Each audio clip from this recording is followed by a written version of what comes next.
Hi, this is James Cook of the University of Maine at Augusta, and I'm recording this brief introduction to let you know that you're about to watch a video from 2012.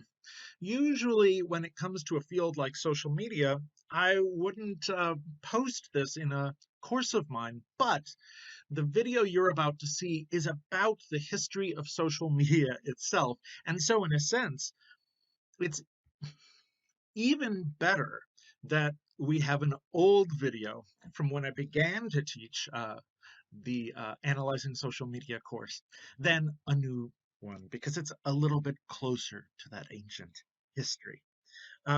Please watch it with technology in mind. You'll find that the audio and the video quality is not the same, but I think that lends it a historical veneer. Without any further ado, please enjoy this introduction to the history of social media.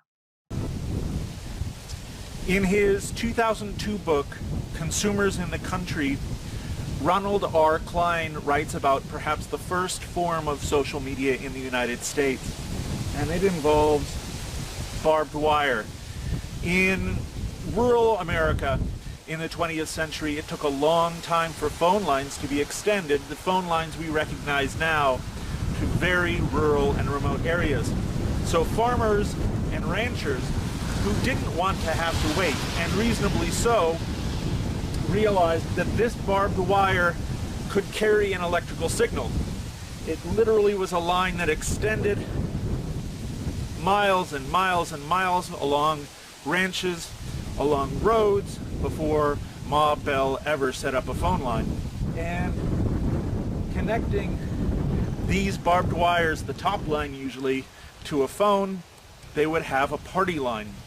There could be only one signal that would be sent up and down the line. Anyone could tap into it, and often people did. There are tales of people running the batteries out on their telephones because they are listening to music that someone else down the line is sharing. As Ronald R. Klein documents, this is perhaps the first music-sharing social media in the United States. This also created a different kind of community. When there were important events, such as the declaration of World War II, or fires spreading down the line, people would share this information. It was collective. It was not individual one-to-one.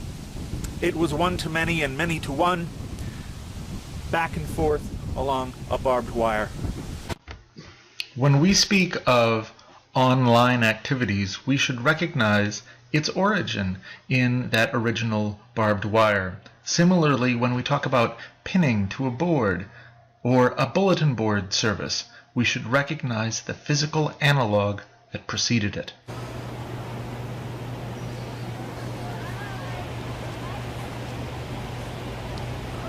In regular day-to-day interaction, we often think about unmediated communication. I can directly speak to you, you can directly speak to me, we're in the same room, we can come to some shared understanding. Behind me is a public library. That library contains, on the other hand, a good amount of mass media. This is a form of communication in which one person writes down something, or perhaps records a video, or makes a sound recording. And that recording then can be sent out to many people, viewed by many people at once. A medium is a form through which communication is possible. And a mediated communication uses a medium. Social media is different than a mass media communication, like a video or a library, in that it is possible for communication to happen back and forth in two directions, between two groups, between two people, across space, and sometimes across time. Now, you'll notice I said when I was out by the barbed wire that perhaps that was the first form of social media. because, of course, we've been social for a very long time. Our talk has long been non-mediated, face-to-face, but we might say the first form of social media in which we had mediated communication, mediated by some form, was the letter, in which people were sending information to one another, either by messenger or later by post office. We first get online before we use words. We use dits and dots in Morse code, in telegraphs in the 1830s. It's only when we get to the 1870s that we get to the telephone and the party line with music sharing over barbed wire. After that point, we get to something called the ARPANET in the 70s, and the BitNet, which is the ARPANET extended to universities, in the 1980s, before at the end of the 1980s and the beginning of the 1990s we get to the Internet. And that's when social content really blossoms. I just said a lot. Let's talk about the movement after the telephone from the ARPANET to the Internet. This is a logical map, not geographically realistic, but nevertheless geographically organized, of a set of connections between universities, defense stations, and like the Pentagon, to send out information. You can see that there are multiple ways for each node to communicate to another node, and there's a purpose for that. There's a bit of an urban legend, and it's never been proven, that ARPANET was designed in order to accommodate the possibility of nuclear explosions. That hasn't been proven, but one thing that is clearly true here, and is a strong defense feature of this information network, originally designed in the 1970s for universities and defense to communicate in the case of disasters, is that it is possible for all of these centers to communicate even if one node is taken out, or even, indeed, many nodes are taken out. The structure of the ARPANET, which ARPA stands for Advanced Research Project Agency of the Defense Department of United States government, it represents the same structure of the Internet today, in which there are multiple ways for an information packet to get from, say, MIT at your upper right over at your upper left over to Hawaii, or down to Stanford. Many, many ways for that information packet to get there, so that if it is stopped somewhere by a network outage or a nuclear explosion, it can be rerouted elsewhere and the communication can go through safely. This is today's Internet map. The Opta project at opte.org will contain updated graphs of the Internet. This is a current routing map of the world communication network. You'll notice there are certain colors. Europe, the Middle East, Central Asia, and Africa are green. You'll notice that North America is blue. Asia and Pacific regions are red. And you'll notice there's a lot of traffic within color, although there's some between color. And there are some unknown locations which are white. What percentage of the population is currently online communicating? It's really high in North America, in fact the highest in the world, 78.6%, a little lower in Europe, still high in Australia. The rest of the world, it's somewhat lower, but even in sub-Saharan Africa, where there's a great deal of poverty, more than 1 in 10 people, as of the end of last year, were online and communicating. Internet adoption in the United States is reaching a plateau, mostly because it really can't go that much higher. It certainly can't rise at the rate that it was rising in the early 1990s, when year after year after year you would add 5%. We can't clearly do that without hitting 100%, and there will always be some people who don't use a technology for reasons of health, for reasons of ability, for reasons of remoteness, or for reasons of choice. This is becoming a near ubiquitous technology as of August of last year. A source here is the Pew Internet and American Life project survey, which is a great place to go back to if you would like to take a look at adoption rates as time proceeds. Now, what kind of connection are we talking about here? Back at the turn of the century, when we start the 21st century, for most Americans who were online, this meant a dial-up connection. There are many of you for whom the sound of a squelching dial-up tone across a phone connection is a thing of the past. Many of you have never heard that tone, having come online in the middle of the last decade.